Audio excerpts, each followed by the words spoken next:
Chakshurumiritam jena Taisme Shigulave Namaha Namaum Vishnu Padaya Krishna Plestaya Bhutale Shrimate Bhaktivedanta Swamin Iti Namine Namaste Sarasvati Devi Kaulavani Pracharine Nirveshesha Sunyavadi Prajatya Deshatarine.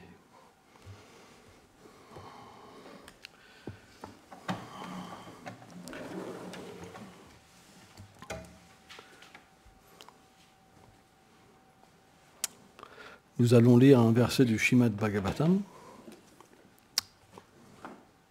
premier chant, 13e chapitre, verset 49.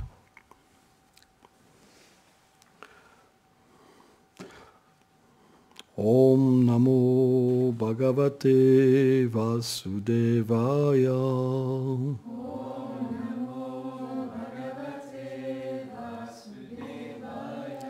Om Namo Bhagavate Vasudevaya.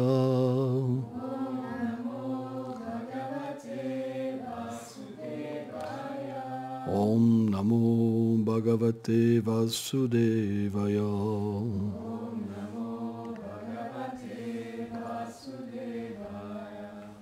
Soyam Hadyam Maharaja Bhagavan Bhuta Bhavanaha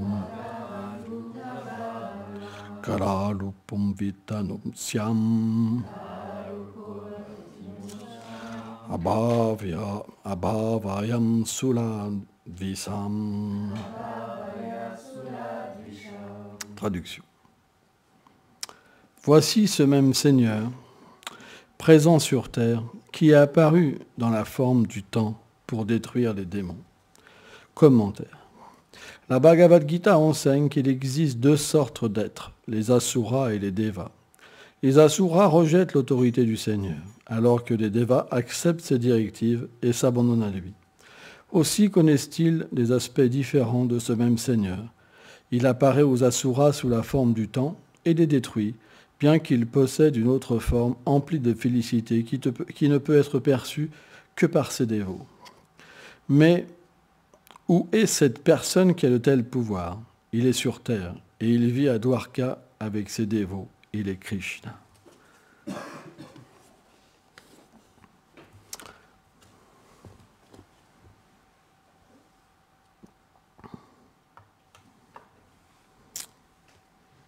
Hier, j'écoutais une autorité d'une autre religion et qui disait que il était la seule religion authentique parce que le Seigneur s'était adressé à son peuple. Mais on voit que dans ce divertissement, Moïse, donc il a été confronté au peuple, et le peuple voulait directement entendre Dieu. Il ne voulait plus passer par Moïse. Et donc le Seigneur a donné des instructions à Moïse. Donc il devait se préparer, etc. Et après, quand ils sont entrés en contact avec la voix du Seigneur, ils ne pouvaient pas la supporter. Ils ont eu peur. Et après, ils ont dit à Moïse, s'il te plaît, on ne veut plus que ça soit nous, on veut que ça soit toi. Mais si on regarde bien, c'est pas qu'ils ont vu le Seigneur suprême.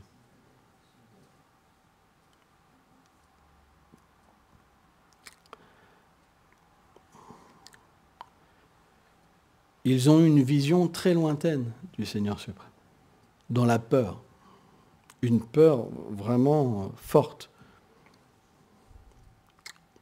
Bien qu'ils ont été témoins de la présence du Seigneur sous sa vibration sonore, qu'est-ce qu'ils ont ressorti? De la crainte, de la peur. Et ce personnage disait que c'était la preuve qu'ils étaient les seuls authentiques. Mais Les textes védiques expliquent à plein d'endroits que le Seigneur est apparu dans sa forme personnelle, en tant que Vishnu, en tant que Narayan, en tant que Krishna, en tant que Ramachandra, et d'une manière douce, emplie d'amour. Parce que lorsqu'il vient, lorsqu'il vient dans un univers, il manifeste sa demeure partiellement. Il fait naître ses dévots, il fait apparaître ses dévots, et après il apparaît. Mais suivant la qualification des êtres, il apparaît très proche ou il apparaît très loin. Par exemple, les yogis, ils peuvent, en se purifiant, par les pratiques du yoga, avoir un aperçu de l'âme suprême dans leur cœur. Mais la relation qu'ils ont avec l'âme suprême est très lointaine. Qu'est-ce que ça veut dire la proximité? De la même manière que nous avons une intimité, que nous avons des sentiments d'amour, des attachements, sur une plateforme complètement transcendantale, ces facultés existent. Et si elles existent, ça veut dire qu'elles trouvent leur origine en Dieu, la personne suprême. Car tout ce qui existe, existe en lui.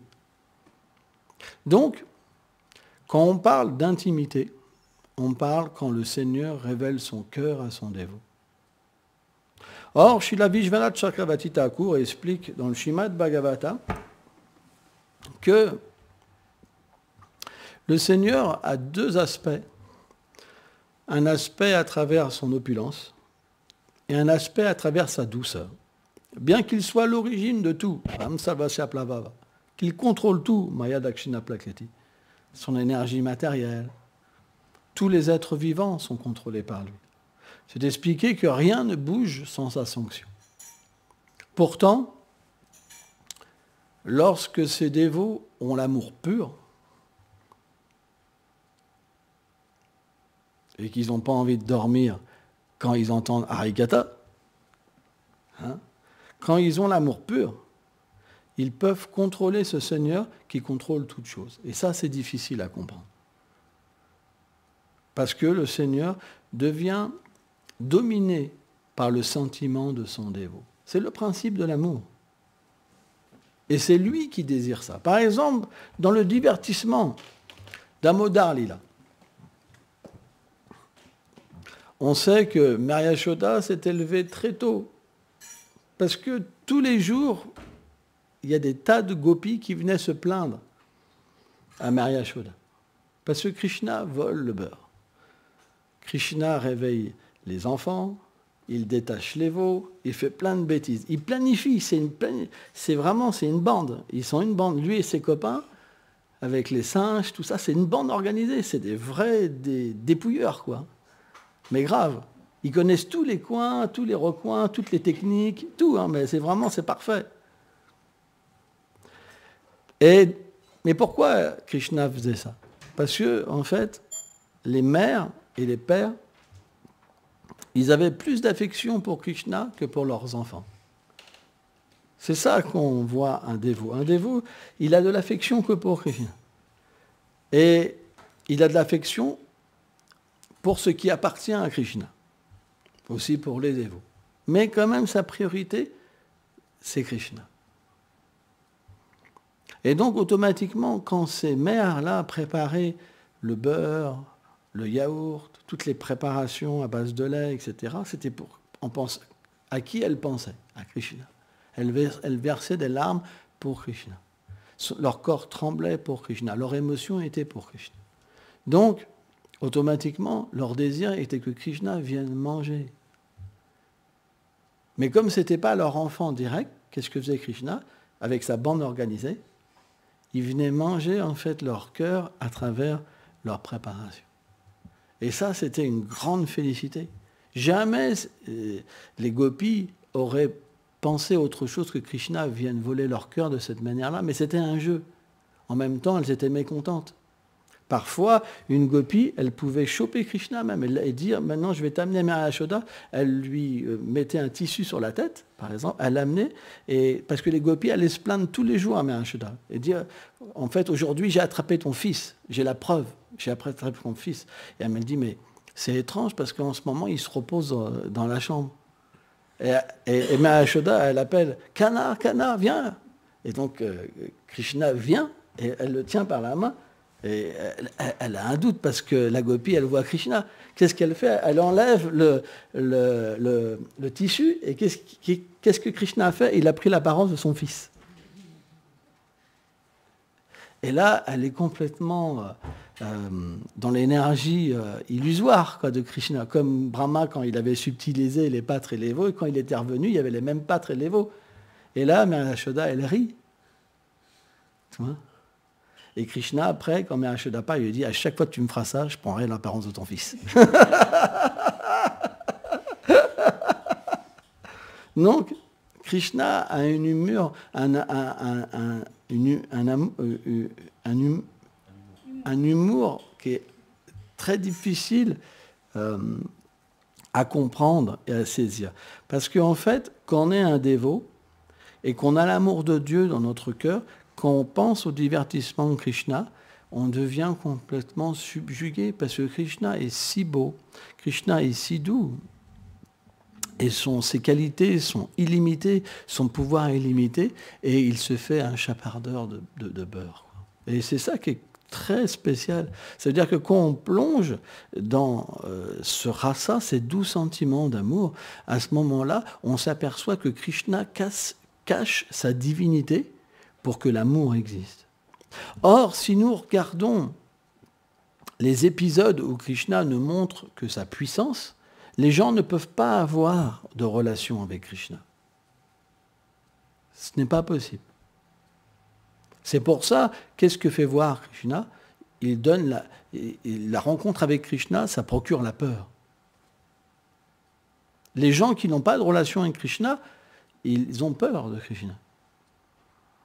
Or, bien que ça soit Krishna, et que c'est vrai qu'il se dévoile au peuple, dans un aspect plus intime, il se dévoile, mais il dévoile aussi son amour, son nom, sa forme, ses attributs. Et ce que j'ai vraiment trouvé étrange dans ce personnage, c'est qu'il ne pouvait pas comprendre l'aspect personnel du Seigneur.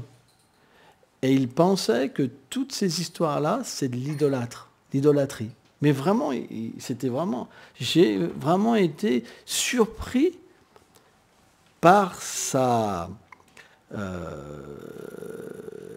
colère. Vraiment. J'étais là, mais c'est pas possible, quand même. Mais pourquoi? Mais c'est normal. Parce que tant qu'on ne peut pas comprendre la forme du Seigneur, ses attributs, ses divertissements, on ne peut pas comprendre ses aspects de puissance non plus. Quand on comprend sa puissance à l'état extrême, on ne peut pas comprendre sa douceur. Mais quand on comprend sa douceur, on peut naturellement comprendre sa puissance. C'est pour ça que dans un premier temps, les acharyas enseignent la puissance. Mais pas la peur. Ça veut dire que le Seigneur est l'origine de tout. Il contrôle tout. Mais il est l'être aimant. Et le but, c'est de devenir encore plus aimant que lui. Quand Mère Yashoda, elle a baratté en fait le beurre et fait des préparations à base de lait, parce qu'elle pensait que Krishna venait voler le beurre des gopis, parce que ces préparations, ces servantes, elle les faisait brûler. Elle les faisait mal. En fait, c'est pas vrai, tout est parfait dans le monde transcendantal.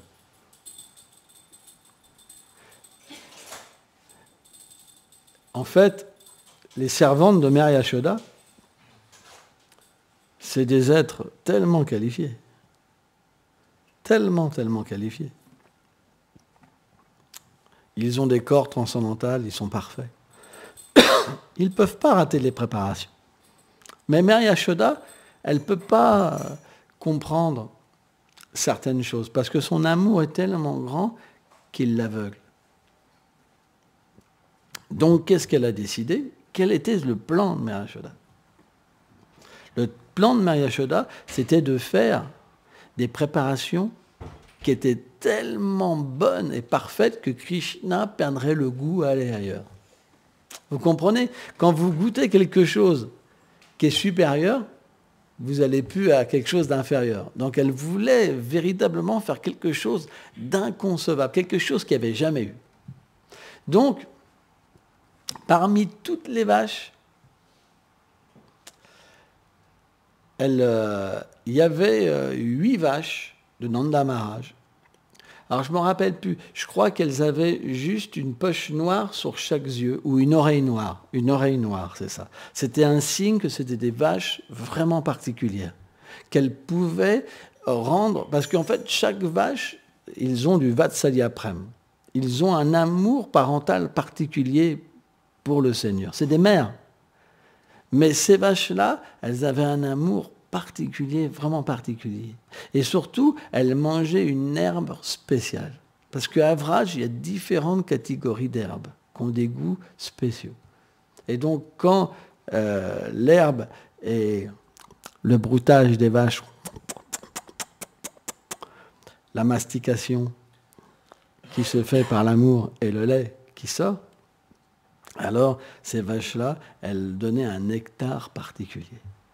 Et donc, Mère Yashoda était sûre. Donc, elle avait trait les vaches la veille. Et donc, très tôt le matin, vers 4h30 le matin, le jour de Dipawali, elle a commencé ses préparations. Et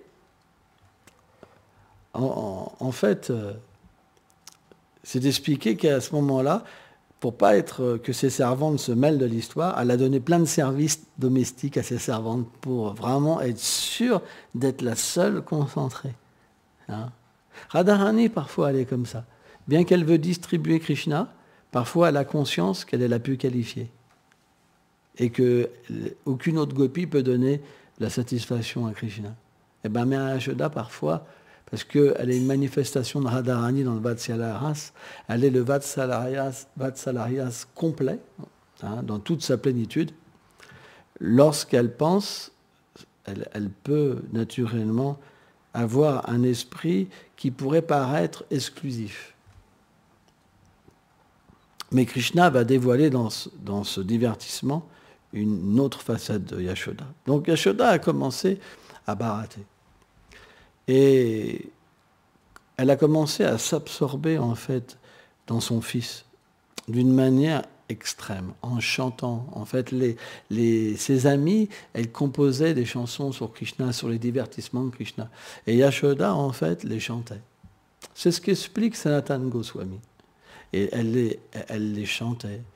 De quelle manière il avait tué Putana, Trinavarta, les différents démons.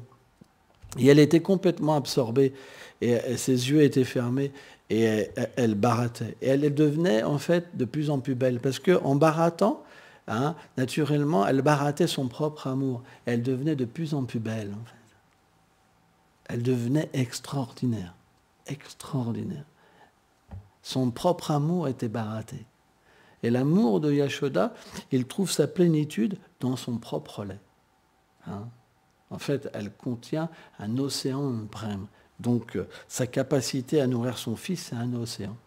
Et la description que les acharyas font, c'est que Yashoda était très belle. Elle pleurait, elle versait, il y avait des larmes en continu. Elle avait des gouttes de sueur, elle avait du lait qui s'échappait de ses seins et des fleurs qui tombaient en fait en pluie de ses cheveux. Et quand elle maniait la bharate avec ses bracelets, et quand elle chantait, ça faisait un kirtan. Et ce kirtan-là, il était très spécial, parce qu'il emplissait la création d'amour. Imaginez-vous un tel personnage, c'est pas possible. C'est impossible de pouvoir imaginer un tel personnage avec un petit cerveau. Le jiva, il ne peut pas comprendre ça, c'est pas possible. Le jiva, il peut parler Paramatma, Brahman. Mais pour parler Bhagavan, la personne suprême, il faut recevoir une miséricorde spéciale. Parce que quand vous parlez, vous voyez. C'est ça, en fait, les bhaktas, les dévots du Seigneur. C'est pour ça qu'ils aiment parler de Krishna. Parce que quand ils parlent de Krishna, ils voient. C'est comme chanter. C'est comme réaliser. Or, Krishna était conscient de l'effort de Yashoda. Krishna est toujours conscient de ce que font ses dévots. Et il observait sa mère, et sa mère était tellement belle. Krishna lui-même était fasciné par Yashoda. Mais pour augmenter l'extase de Yashoda, qu'est-ce que Krishna a fait? Par son énergie de divertissement, il était absorbé dans le fait d'être un enfant.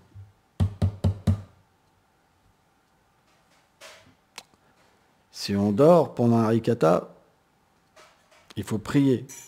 Donne-moi le goût. Donne-moi des oreilles spirituelles pour écouter. Si on dort pendant un harikata, ça veut dire qu'on va être très réveillé pendant le prajalpa, pendant les choses matérielles. De la même manière, si on est très réveillé pendant le harikata, les gloires du Seigneur, on aura les oreilles fermées sur les choses matérielles. C'est à ça qu'on voit où en est les dévots. Quand on voit les dévots dormir pendant la classe, on comprend qu'il y a un autre aspect dans leur vie.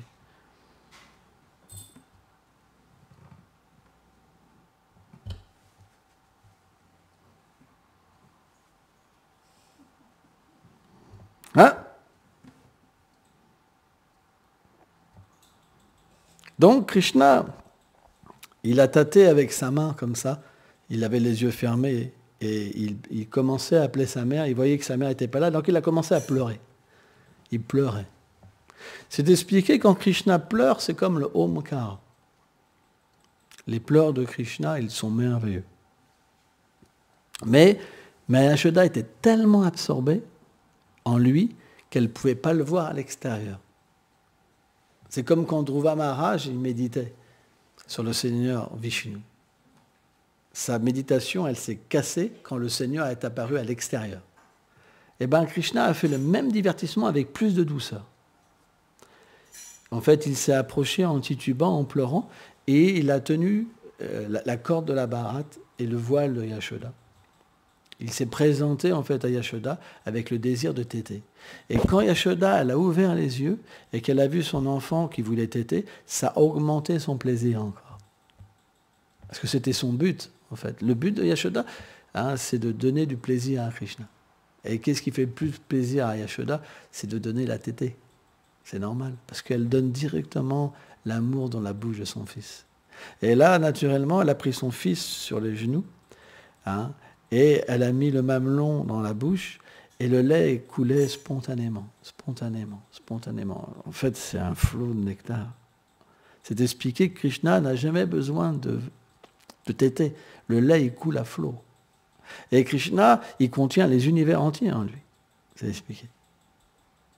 Et Mère Yashoda, elle contient des milliers d'océans de lait, illimité. Et là, il y a comme une compétition. Mère Yashoda, elle nourrit d'amour Krishna et Krishna boit l'amour de Yashoda. C'est tellement merveilleux. C'est à ça qu'il faut s'absorber. Si vous ne absorbez pas dans ça, au moment de la mort, vous reprendrez naissance. Krishna dira, il ne se souvient pas de moi au moment de la mort, il se souvient de ses enfants,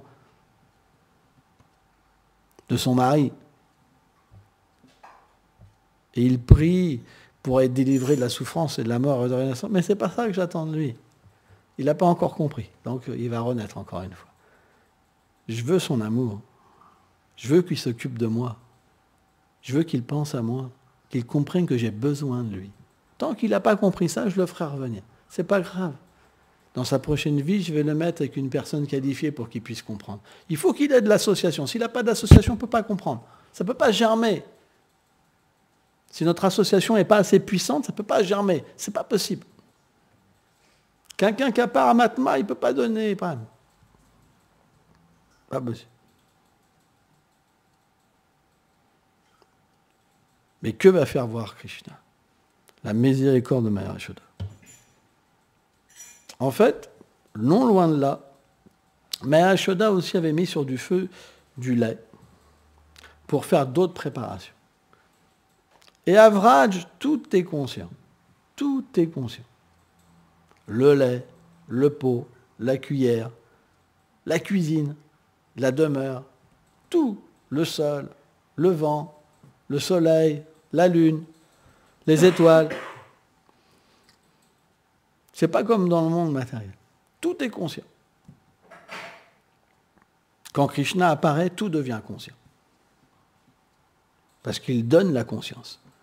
Quand Krishna disparaît, les êtres dorment. Ils ne ressentent plus la vérité. Ils ne voient plus la vérité. Ils ne goûtent plus la vérité. Ils goûtent quoi? Maya! L'obscurité! Ils sont séparés des uns et des autres. Mais quand Krishna est là, tout s'illumine. Tout devient conscient. Parce qu'il a le pouvoir, il est Dieu, la personne suprême. Ce n'est pas simplement quelques êtres, un peuple, c'est aussi le soleil, c'est aussi la lune. Krishna, il illumine tout le monde quand il vient. C'est un autre niveau. Et tout le monde devient plongé dans son divertissement. Même les êtres démoniaques. Krishna est notre ennemi, mais il est tellement beau. Il est tellement beau. Krishna n'empêche personne d'avoir sa nature. Mais il engage les natures. C'est ça la beauté du Seigneur suprême. Donc, qu'est-ce qu'il a dit le lait? Il a dit Maya Yashoda, elle est l'amour parental personnifié. Elle a une quantité de lait illimitée, qu'un nectar sans fin. Qu'est-ce que je suis à côté? Et là, le lait a ressenti un sentiment de destruction. Il ne voulait plus exister. Il ne servait plus à rien. Parce qu'en face de Yashoda, il n'était plus rien. Et il a commencé à déborder et à vouloir se suicider dans les flammes. Et le son est venu aux oreilles de Yashoda. Tout de suite, c'était comme un appel. Tout de suite, qu'est-ce qu'elle a fait? Elle a pris Krishna, elle l'a mis par terre. Mais Krishna savait que Maya Yashoda allait faire ça. Il avait compris. Il dit non, moi je ne suis pas rassasié. Je n'ai pas mon quota de lait. Mère m'enlèvera pas de sa poitrine. Il se tenait, c'est expliqué, vraiment avec ses pieds, ses mains, comme ça, comme un petit singe, de toutes ses forces. Mais Krishna est contrôlé par l'amour. Mais Yashoda fait ça, par terre, comme ça. Toute la puissance de Dieu vaincue par l'amour. Ça, si vous expliquez ça à quelqu'un qui a peur de Dieu, ne peut pas comprendre. Il dira leur truc, c'est des débiles.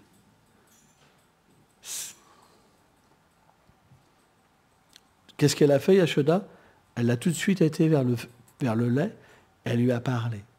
T'inquiète pas, je ne pense pas à moi, je pense à toi. Je vais t'engager, t'inquiète pas.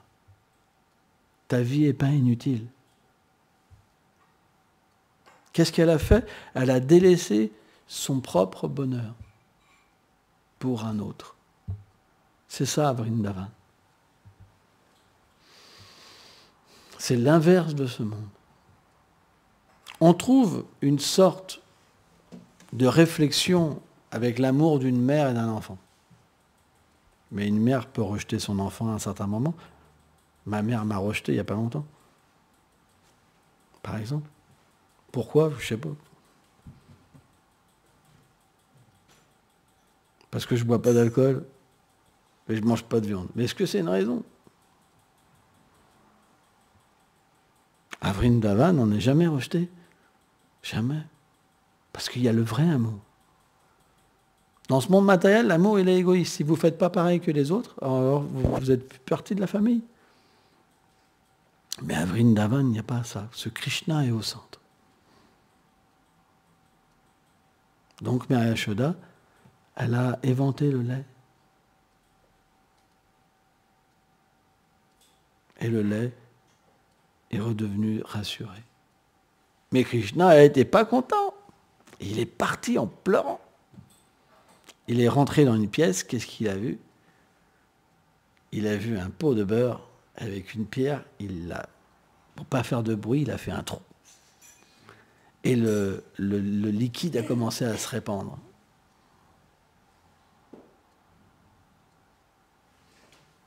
Il en a distribué aux singes, aux corbeaux.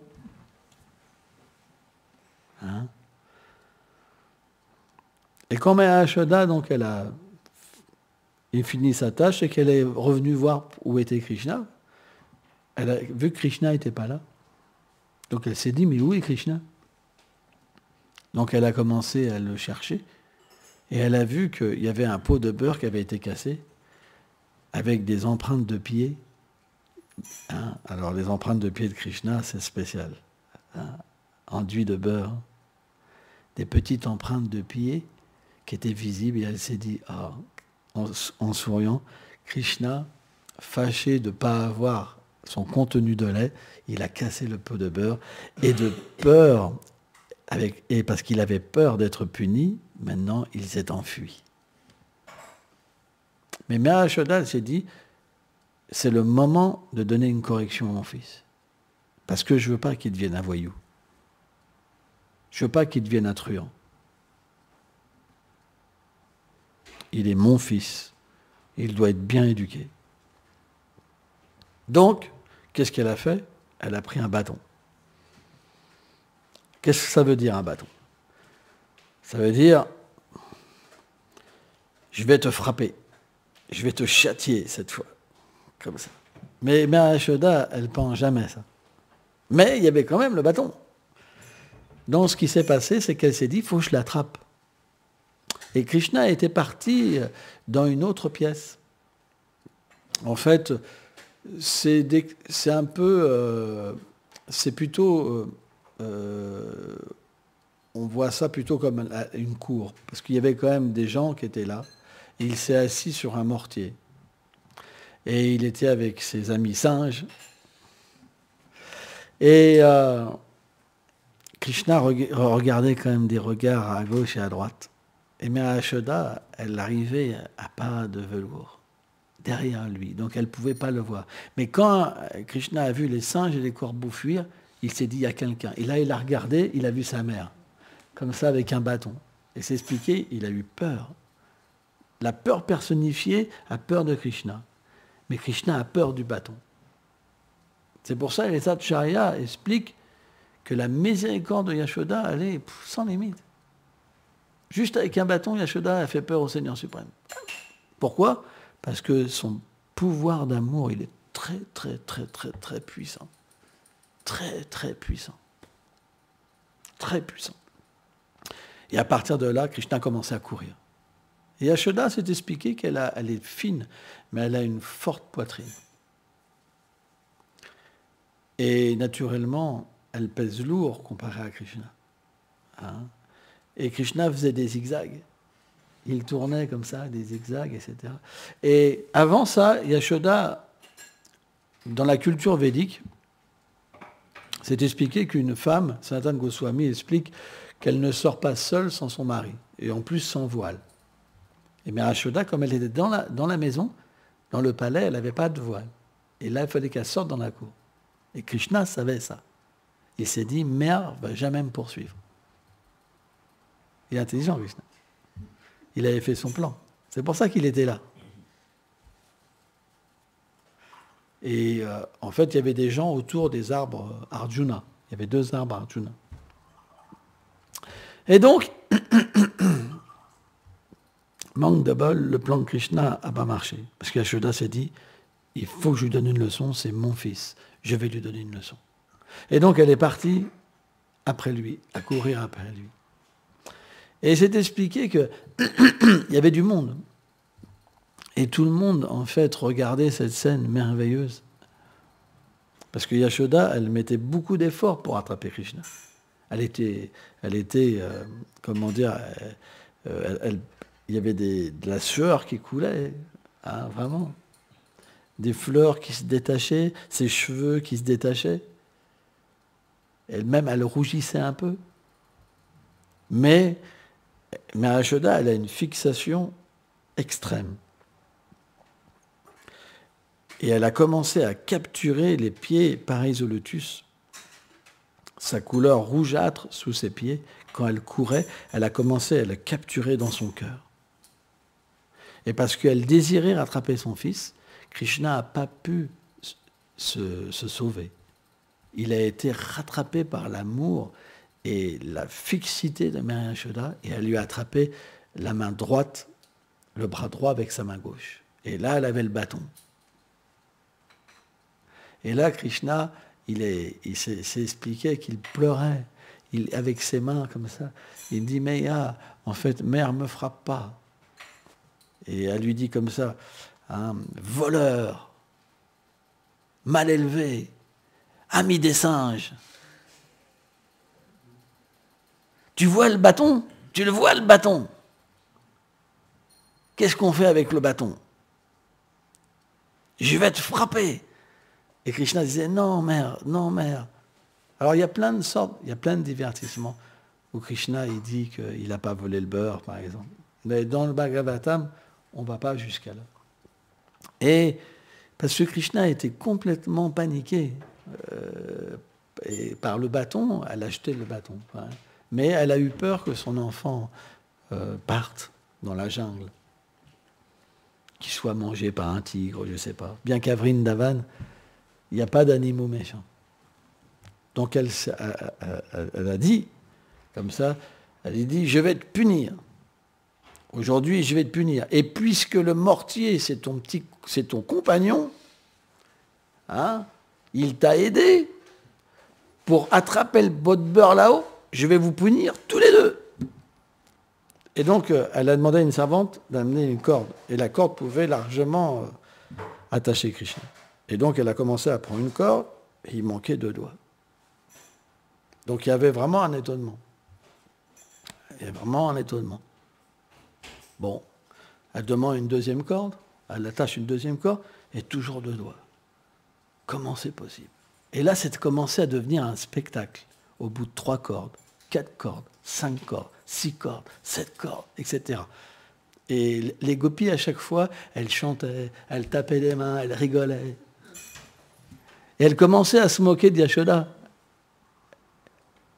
Te rappelles-tu pas la prophétie qu'il aurait les mêmes qualités que Narayan?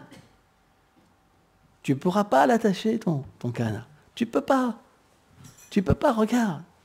Et Mère Yashoda, elle dit, si, c'est mon fils. C'est mon enfant. Je vais l'attacher. Et quand Krishna a vu cette fixité en Mère Yashoda, alors son énergie d'opulence, elle a fait place à son énergie de douceur. Et elle a pu alors attacher Krishna. Et là, elle lui a dit, maintenant tu es puni et tu ne pourras même pas jouer avec tes amis. C'est fini. Donc, si on veut avoir l'expérience de l'amour de Dieu, on doit apprendre à méditer sur des divertissements comme celui-là. Parce qu'on va comprendre que pour contrôler Krishna, il faut un amour très puissant. Sans ça, on ne peut pas atteindre Vrindavan. C'est pour ça, en méditant sur les divertissements, on obtient cette miséricorde, cette puissance.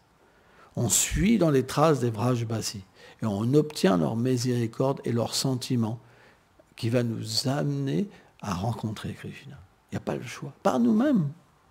On peut juste Paramatma, Brahman. L'âme suprême, pas plus. Shanta, Shantara, c'est la neutralité. Mais pas la rencontre avec le Seigneur suprême. C'est pas possible. C'est pour ça qu'il faut apprendre à se rappeler des divertissements. C'est important d'étudier. Faire du service, c'est bien, mais si ce n'est pas imprégné de sentiments, Krishna réciproquera avec votre sentiment. Ce n'est pas le service, c'est l'amour et la dévotion que Krishna réciproque. Un matérialiste, il fait la même chose que vous, il cuisine, il va travailler, il élève des enfants, Mais qu'est-ce qui fait que quelqu'un peut rencontrer Krishna ou rencontrer l'énergie illusoire du Seigneur? C'est simplement avec le sentiment avec lequel il fait les choses. Pensez pas, parce que vous habitez dans un temple, que vous êtes dans une mission, que tout est gagné. C'est pas vrai.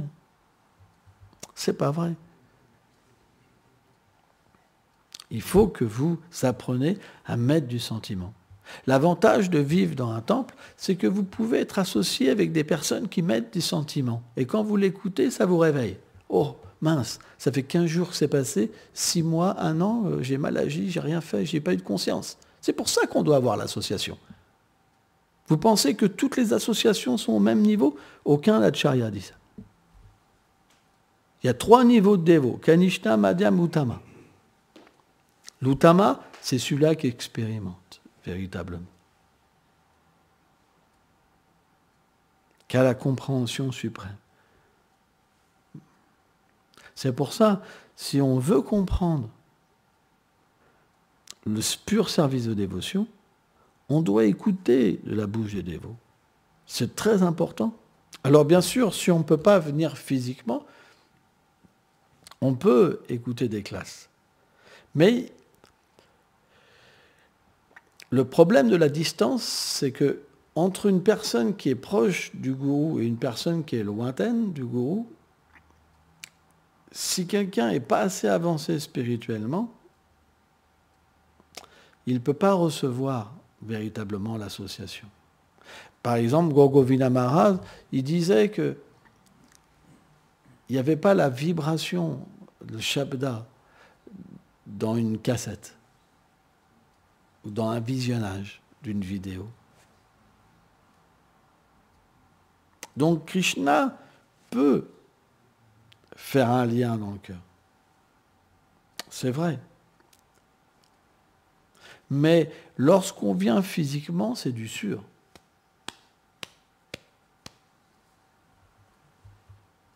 On est dans l'association. On reçoit directement. On n'est pas imbibé de ces problèmes, de ces ceci, cela. La puissance des Vaishnavas est imminente. Quand on est dans la compagnie des Vaishnavas, c'est expliqué, c'est comme un lion. Comme un lion crie, tous les animaux partent de la forêt. En fait, quand on entend les Vaishnavas, nos choses indésirables s'enfuient. C'est un processus authentique. Et on a besoin de l'association. C'est très important. Donc, pour résumer, on doit toujours prendre en considération que tout le monde n'a pas le même avancement spirituel. Il y en a qui sont loin du Seigneur et il y en a qui sont très proches. Ceux qui sont très proches, c'est très rare. Ceux qui reçoivent son cœur, c'est extrêmement rare. C'est même pas 1%, c'est tellement rare, c'est infime. C'est extrêmement rare. Baunam Jemte. Mahatma Soudou là-bas, c'est extrêmement rare. Mais plus on avancera spirituellement, plus on comprendra comment le Seigneur est partout, et pas juste chez nous. Et moi, quand j'ai écouté cette personne, oh, ça m'a fait tellement mal. Je dis, mais comment on peut être comme ça? Et en même temps, je comprenais, quoi. Le Seigneur est pour tout le monde. Il aide tout le monde. Sans ça, c'est la guerre. Hein? Donc on doit véritablement être ouvert d'esprit. Merci beaucoup.